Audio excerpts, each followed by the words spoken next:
Foi uma loucura. Primeiro eu tentei empurrar sozinha, mas nada. Foi aí que eu tive a ideia de esvaziar o armário e pensei, agora vai. Não foi. Bom, como a união faz a força, eu acabei chamando meus irmãos e também alguns vizinhos. Mas não teve jeito. O danado do armário não cedeu 1 milímetro. Resumindo, o armário tá lá no mesmíssimo lugar. Acho que aqui tá bom, né, Rosinha? Pode colocar aí. Sabe que essa sua história de empurrar um armário cai como uma luva na nossa teleaula? Como assim? É isso mesmo, Rosinha. Hoje nós vamos dar mais um passo no conhecimento das forças. A gente vai conhecer as forças do contra, que não deixaram o armário da Rosinha sair do lugar. Nessa teleaula você vai aprender o que é a força de atrito. Vai ver a sua relação com a força normal e vai ver situações onde o atrito é super útil. Isso já aconteceu com você, não aconteceu? Ter que empurrar alguma coisa. Pois então fique ligado, porque você vai aprender uma porção de coisas interessantes sobre esse assunto. A nossa teleaula está começando. E falando em empurrar, Rosinha, dá uma mão aqui. Vamos empurrar essa mesa aqui. Vamos colocar mais pra lá um pouco. Acho que aqui tá ótimo.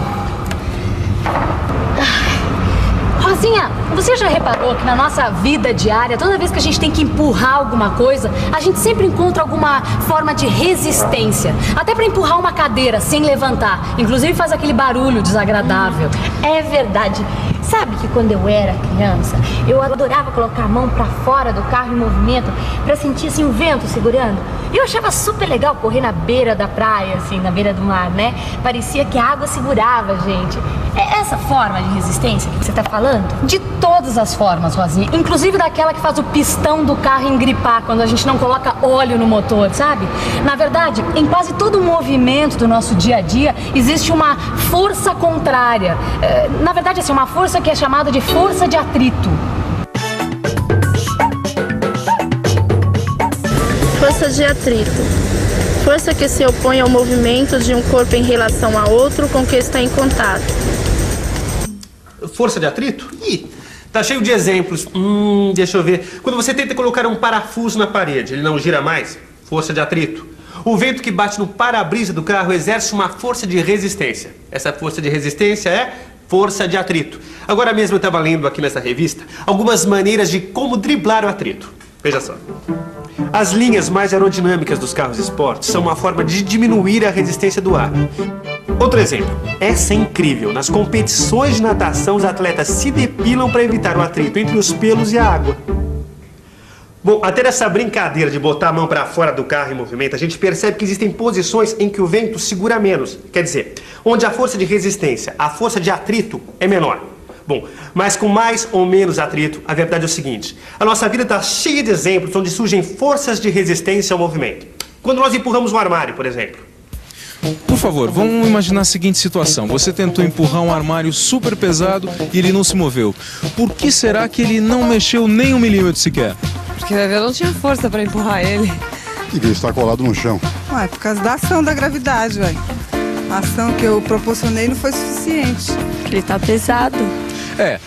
Intuitivamente as pessoas sabem porque o armário não se movimentou. Mas vamos tentar entender o que aconteceu com o armário usando as leis de Newton. Na linguagem da física, nós dizemos que o armário não se moveu porque a soma das forças que atuou sobre ele era igual a 0. Mas para a gente estudar e propor alguma solução para o problema do armário, é necessário que a gente dê 3 passos que a gente viu na teleaula passada. Você se lembra qual que era o primeiro deles? É isso mesmo, o isolamento. Aí está o diagrama de forças. Repare que são 4 forças aplicadas sobre o armário. A força de atração que a Terra exerce sobre todos os corpos que estão perto de sua superfície, ou seja, o peso P. A força F que as pessoas estão fazendo para empurrar o armário.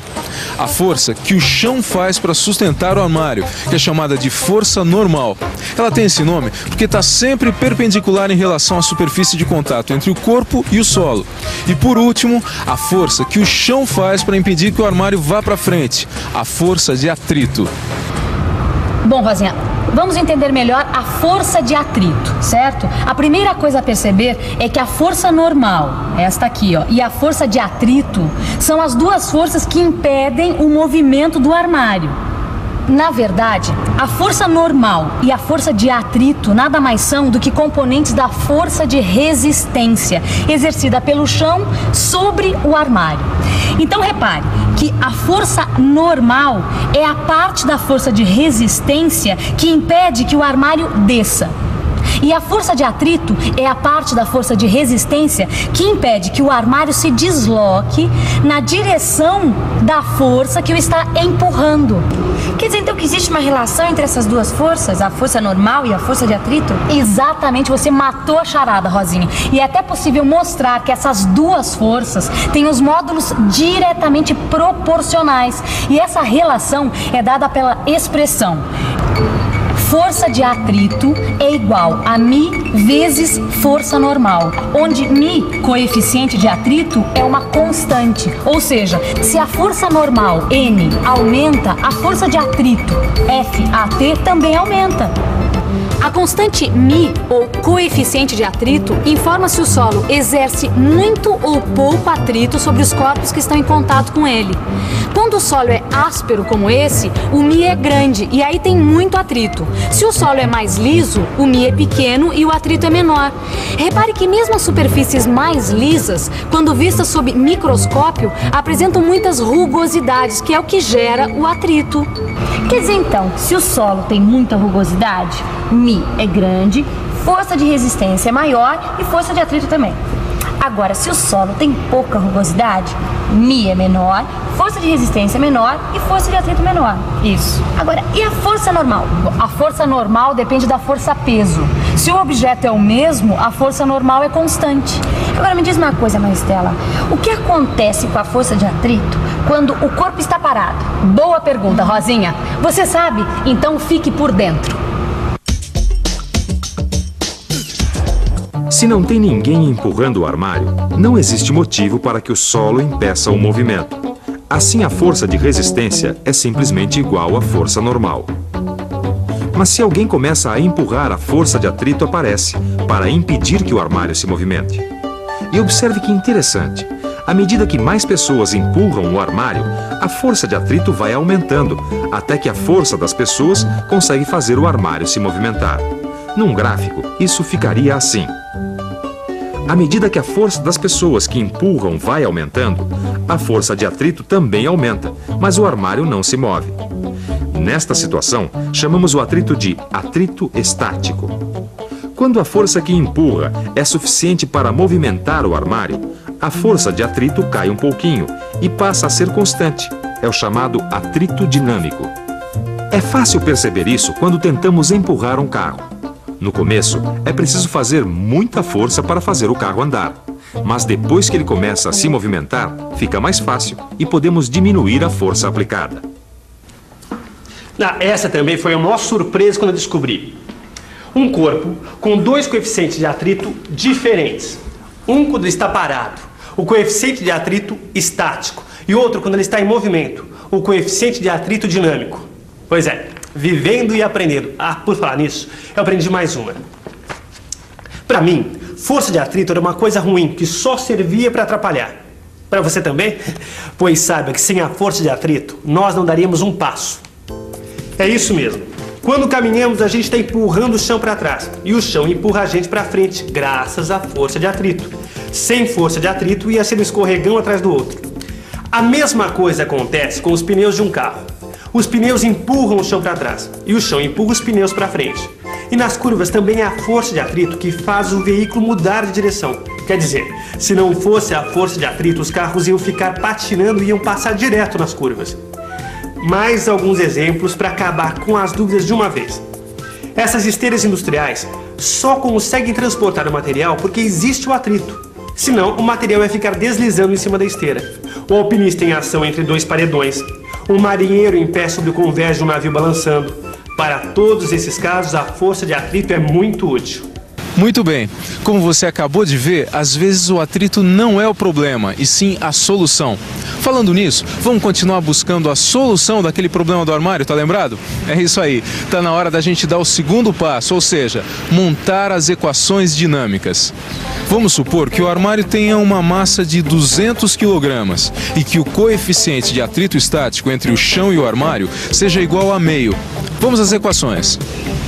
A gente sabe que o armário não vai se movimentar na direção vertical. Então, a força-peso para baixo menos a força normal para cima é igual a zero. Quer dizer, N é igual a P. Agora as forças horizontais.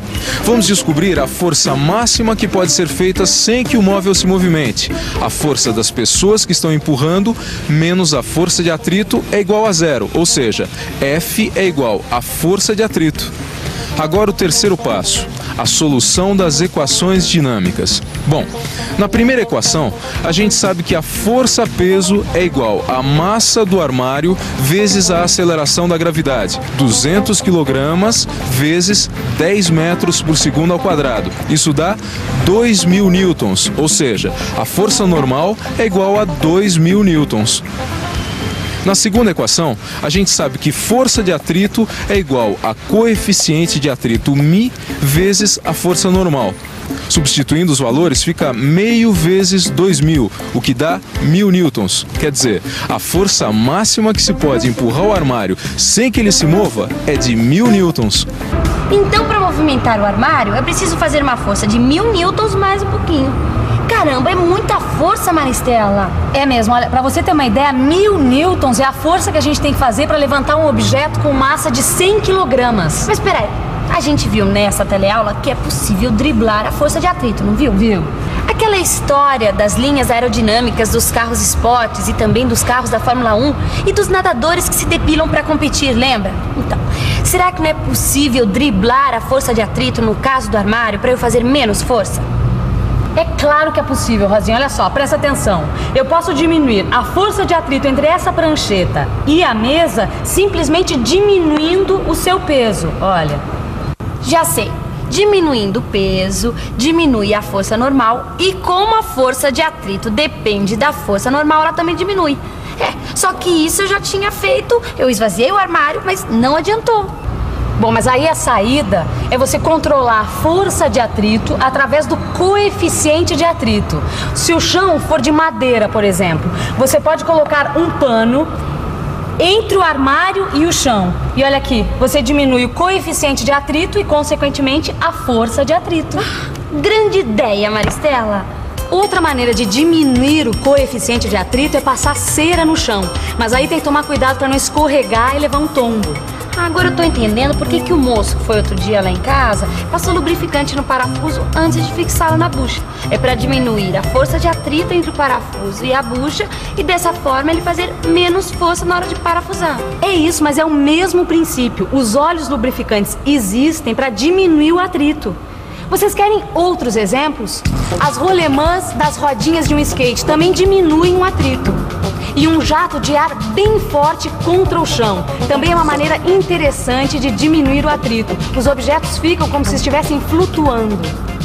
Posso ir embora, Maristela? Eu não vejo a hora de driblar a força de atrito e finalmente mudar o armário de lugar. Pode ir, vai, tchau. E antes de você ficar tentado a empurrar alguma coisa, que tal a gente fazer uma boa revisão de tudo que a gente viu na teleaula de hoje, hein? E atenção, se liga aí, que é hora da revisão. Na teleaula de hoje, você ficou conhecendo o conceito de força de atrito. Viu a relação da força de atrito com a força normal.